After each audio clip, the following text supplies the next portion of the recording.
আজ আমার অবসর, আমার ছাদ। এখন বিকাল 5:30 মতো বাজে।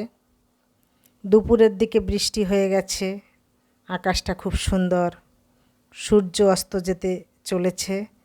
পশ্চিম আকাশটা কি সুন্দর রক্তিম আভায় ভরে গেছে। তো আজ একটু ছাদে ঘোরাঘুরি করছি।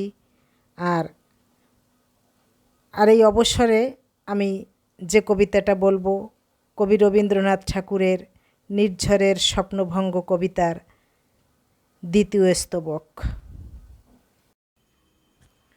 হেথায় হোথায় পাগলের প্রায়, ঘুরিয়া ঘুরিয়া মাতিয়া বেড়ায়। বাহিরিতে চায়, দেখিতে না পায়, কোথায় কারার দ্বার। কেন রে বিধাতা পাষাণ হেন, চারিদিকে তার বাঁধন কেন। ভাঙরে হৃদয় ভাঙরে বাঁধন, সাদরে আজিকে প্রাণের সাধন।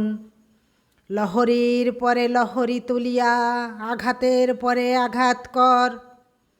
মাতিয়া যখন উঠেছে পরাণ, কিসের আধার কিসের পাষাণ। উথলি যখন উঠেছে বাসনা, জগতে তখন কিসের ডর।